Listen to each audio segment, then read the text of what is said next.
Good morning, everybody, and welcome to not my shop, but my 1998 Nissan Maxima here in Georgia. And today we're going to start heading back to Kansas. This is going to be the first day that I actually take this car over 60 miles an hour. We're going to hit some twisties, we're going to have a good time, and everyone's waiting on me to go. So let's get to it.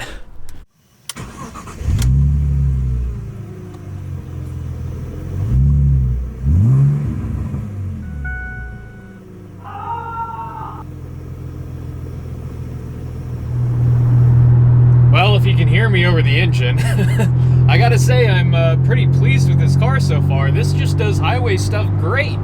Just drives along, no problem whatsoever. Stop!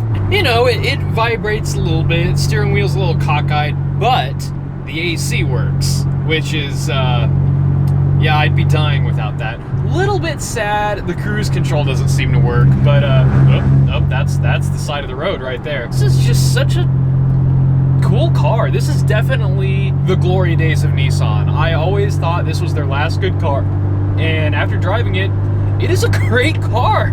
I can't imagine what this was like when it was new and not loud. If you remember when we looked in the engine bay, this thing had no leaks. This hasn't left a puddle anywhere. It's amazing. I love this little car. I mean, little. This is like 5 Series sized. Front wheel drive 5 Series. Transmission's great. I love it. All the synchros are good. The clutch feel is good. Very, very light clutch.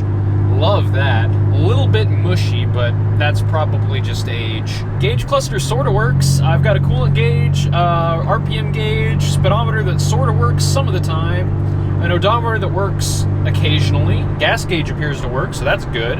And there's a clock in the dash that seems to be dead. Other than that, pretty well appointed. The Bose sound system seems to work. I need to get a cassette adapter so I can actually listen to music. The antenna is missing in action, so I can't pick up any stations. I really want something to listen to other than for 11, 13 hours or so. We did chuck it into some corners briefly, and the result from the Maxima was immediate displeasure from the tires. It is not a canyon carver. I think we're still in search of some empty twisty roads. We found some with a whole bunch of traffic, but what a beautiful part of the country this is.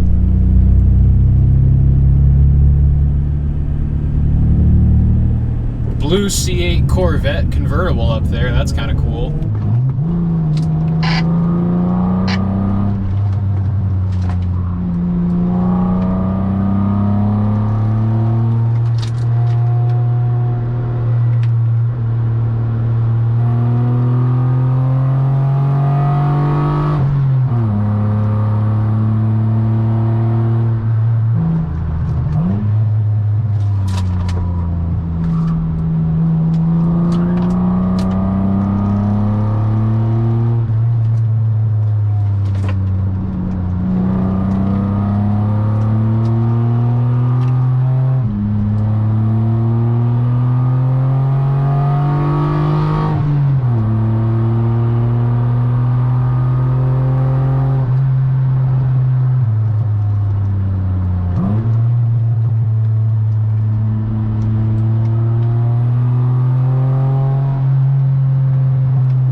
Oof. I don't know if Nissan came up with the 4-door sports car nomenclature for this model, but it does kind of feel like that's what the intention was.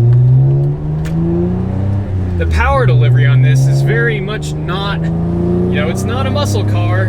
You got to be up in those revs. Like below 3,500 RPM, there's just nothing. There's some real weirdness with the steering though. Like if I make a right turn and then straighten up, the steering wheel's pointing off to the right a little bit. And if I make a left turn, it's off to the left. So I think the rack bushings are letting the rack slide a little bit. There's no real play in it. It's just weird. It's like it's shifting a bit. The exhaust, once you up in the rev range, the tires are so tortured. It's a massacre of rubber. I mean, it has potential. fix whatever's wrong with the steering rack and then get some decent rubber on this thing, and it would slay. I mean, these are just the cheapest, like, Walmart economy tires on this bike, or on this car, and the pops from the exhaust are great. I'm warming up to the exhaust. It sucks when you're cruising, but when you're caning it like this, it actually sounds really, really good. I don't remember VQs ever sounding this good in like the 350 or 370Z, so maybe it's something about these earlier ones, or the fact that this is a legit exhaust and not someone just hacking the mufflers off their stock car. It does seem to have cats. I think this car still has cats, because I didn't have any PO 420 codes or 430 codes. So it's this loud even with cats, which is hysterical.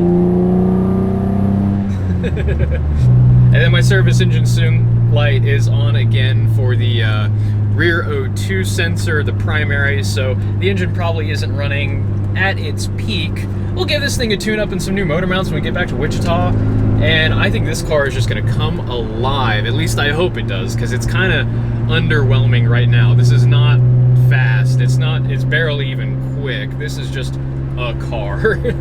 But for what I paid, and for 200,000 miles, I mean, it's held up really well. This is definitely of a higher caliber than anything Nissan makes today. Sure, the new Maxima, way faster, but this is just such a better car and so much better built.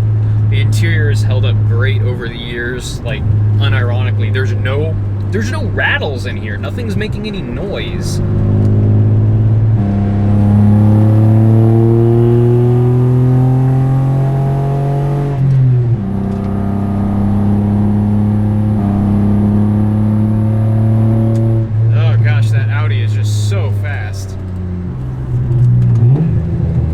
The pops. Oh man. Come on, go, go, go, go. There's the power. Right at 4,000 is where it starts to make something. Oh, what a road. Gosh, this stuff is great. This is so much better than what I've driven in the Ozarks. It's just so, this is so tight. I wish I had my Miata. Oh gosh, I need to be in first gear. This is amazing.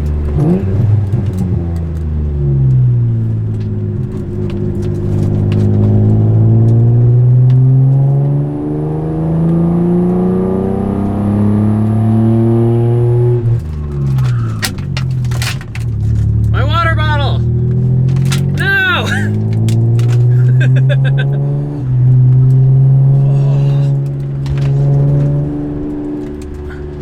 Oh no! What a downer. Okay, goal for the day. Don't end up like that guy. I don't know if I'm just getting used to it, but this engine is actually starting to sound really good to me. Like, it sings. It just sings. Like, I mean, it's droney as heck. It needs resonators for on the highway, but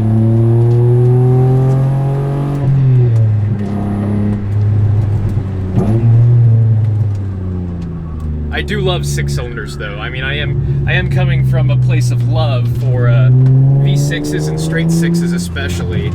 I mean, it sounds a heck of a lot better than a Buick 3800. God, what a series of turns! These tires, man! Like, they're not even losing grip, they're just making a bunch of noise, and they're making me sound like a complete hooligan. I mean, to be fair, I'm not exactly going on a Sunday drive. Got some chicken tenders, and it turns out that it is an Italian motorcycle week here. Tons of awesome Ducatis, including a few 900 SSs very similar to mine, but with all of the parts that I wish I had. Bar risers, big bore kits, the FCR carburetors, just flawless. Before we leave, we're just getting some pictures here in front of the mountains. Pretty cool stuff. We got the real high-end camera equipment, aka an iPhone. iPhone 12. iPhone 12. Oh, 12 Pro. 12 Pro, only for use by professionals. If you're not a photography professional, you can't even buy them. 13, I called Elon. Oh.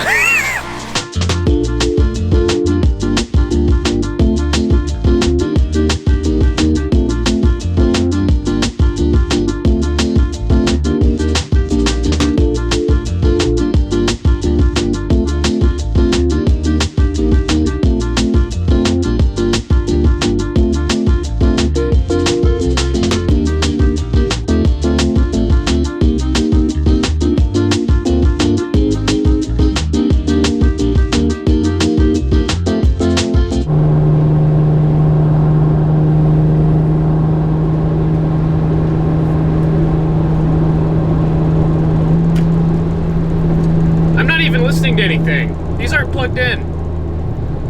This is just necessary for me to not literally lose my hearing. Also, my gosh, the front end of this thing shakes so bad. I don't know if you can see it or not from there, but there's a lot of shake, shimmy, and roll going on here. My brain is so fried right now.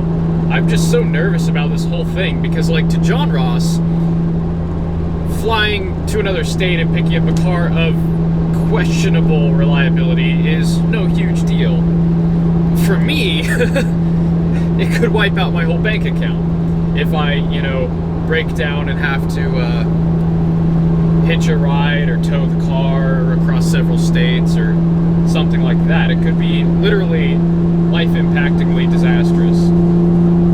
So, a little bit on edge.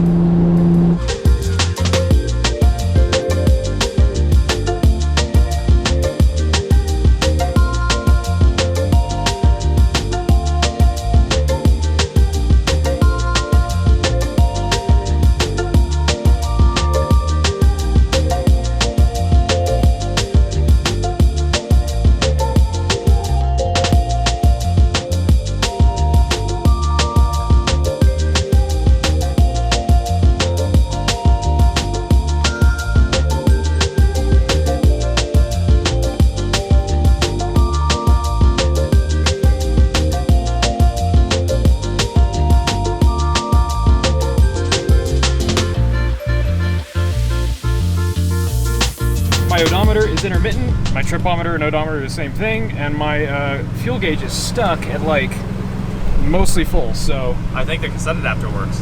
the cassette adapter does seem to work though. One more gas stop. We're gonna drive till midnight and then probably call it a night. This thing has been doing great. These highway speeds, it's just been eating them up. It rides really nice. If I could just fix the shaking in the front end and the weird loosey-goosey steering rack, this would be a heck of a highway bruiser. It's great. And nothing's broken, nothing's gotten worse. What's up? How's your windshield? Your back windshield, is it still in your car? You know, let's see. Let's check the rear windscreen installation status. Better than mine. Yeah, it looks pretty good. So how's yours doing? Let's take a look. It might exit on the way home, we'll see. Ah, self-uninstalling. Yeah. So that's half of the windshield. Whoa. Dude, you can actually see all the way to I the could camera. stick my pinky through that almost. Well, that's half the glass guy's job done for him, so you should get a discount. It'll be so easy to put the new one in. Oh, yeah. Guys, I have bad news. The more I drive this, the more I think I actually like it more than the Buick. I'm gonna have a decision to make when I get this thing fixed up a bit, because for its faults, which really, beyond it being broken in certain ways, it doesn't have many, it's pretty fun. It's a pretty great car. And in other news, John Ross is over there fixing up his broken Audi, and I need to fix up my broken body with some extra strength painkillers. My shoulders are absolutely screaming from holding this steering wheel that is just constantly shaking. It's like I'm in a giant vibrating marital aid. I mean, it does have all the rounded corners, so I figured out what makes the odometer come back. It's having the backlights on. Because they're incandescent backlights, they put out heat. Heat makes the metal grow, and I'm guessing that the expansion of the hot metal is making some iffy solder joints make contact. So a hot air rework station for those solder points and getting rid of the sticky grease, and I'm pretty sure I could probably fix that gauge cluster up myself. But first I need to fix myself. Fix what? Me. Ah, the check engine light, my constant companion. And for some reason, every car I own has a service engine soon light that doesn't look like my logo. What on earth? Anyway, we reached our overnight at Holiday Inn Express, and John Ross is very confused because there is no valet, like the sort of stuff he's used to. It is roughly the middle of the midnight of the night of the mid, and I am absolutely beat. So the issue here is sometimes Super 8 is amazing because you show up and they just built it like the week before and it's really nice. This one is like one of those ones they bought, but it was trashed like 40 years ago before they bought it, and now it was the worst hotel of all time. I don't know where to go, there's no signs. I think it's this way, actually. No, that's out. We want breakfast with. Justin Bieber gets his peaches down in Georgia. I get my Nissans. I think one of us got a much better deal, frankly. Probably the Peaches guy. Probably the Peaches, yeah. So midnight last night, we got into town and got the last room available in town on just some random weekend. No idea why they were all out. I called every hotel. And it was like the worst room I've ever seen. And I've stayed in some really cheap motels. Like there was water damage on the ceiling. His bed just straight up collapsed. And then we went for the breakfast in the morning, and he literally just like touched the waffle dispenser and it exploded. This is a good story, actually. And then it has one of those push downs, right? So one finger, I was like, huh, this looks like a brand new nozzle. I like barely touch, and it explodes in my hand. The whole giant dispenser. Yeah, and then the lady got real mad. There were ants absolutely everywhere. So I was like, I didn't do it. She's like, somebody was messing with it. Oh. Like, cool, customer service for the web, dude. No fault codes. Now I know that's nonsense. I have a check engine light, clearly. Oh, there we go, now it's there. Yeah, it's the slow response. That's weird, the ECU must just not have been talking to it. I wonder if the slow response is why I get all the really fun pop-pops when I get off the gas, because my transient long-term trims are all messed up. Well, that sounds awesome, then. It is awesome. It sounds amazing. I'm gonna clear this code, and we'll see if it comes back immediately. I mean, slow response could be a dirty sensor. There's a chance that it got cleaned up by driving the car. It's a very unlikely chance, and definitely not in line with my luck, but, you know. Code's cleared. Let's go get breakfast. We're about to wake up everyone. Look like a couple G's. Oh, that sounds so good. I was like, oh man, it surprised me. I'm in the drive-thru getting breakfast. This guy behind me is so cool. All blacked out, black wheels, some custom red accents from the dealership. Chevy Equinox. Stay fresh, kings. I don't usually get fancy drinks. This is pretty good, actually.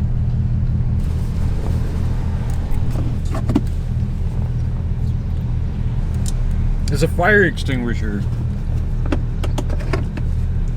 Oh, and a screwdriver.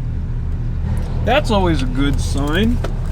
Dang, I was real happy because we left the motel and my odometer was working, and then it just quit. But I was able to get my trip and actually calculate my fuel economy from this last leg. We went 178 miles, and I put 5.9 gallons in it just now, which works out to 30 miles per gallon, just cruising on the highway at 3,000 RPM. That's wild. I don't believe it. But I guess we'll see.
So flat.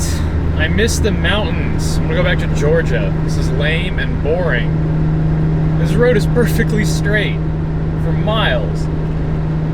Even on the map, it's just straight. On the plus side, we only have 3 hours left, and nothing to report, honestly. It's just boring. What is it with Japanese cars from the 90s and roached leather? I don't understand who thinks that looks good. Roached leather just looks like someone doesn't know how to do upholstery. But yeah, roached leather. My LS400 had that. I always thought it looked like cheap, tacky garbage. Like, ah, yes, we put more material than is necessary and we kind of folded it up. It looks so good. It doesn't. It's just, it's bad. I don't know. Maybe there's a reason that roached leather is considered fancy. I don't even know if I'm pronouncing that right. That's one of those words I've never heard said out loud before. ruched? Maybe it's ruched leather. Hey Google, how do you pronounce ruche? It didn't do it. I figured out the secret. If I downshift into fifth at 60, the revs go from like 2,800 to 3,000, and it's way quieter. Oh, it's so much better. And of course now we're almost to Wichita when I figure that out. Go me. There's the Wichita city limit. And that's it. We're officially in Wichita. We made it. It made it. 1,000 miles from Georgia to Wichita. In 2 days. In a car that I knew nothing about. As far as ideas go, probably a fairly ill-advised one, but worked out. Things that work out for me often, so it's pretty good. I was in Atlanta yesterday in this car. That's so weird. It's been ages since I did a road trip this big. Anyway, I'm gonna go stick this thing in the garage, and then a little bit later on, we're gonna take it to John Ross's and see what all's actually wrong with it. See what stuff could have failed on me and completely ruined this trip.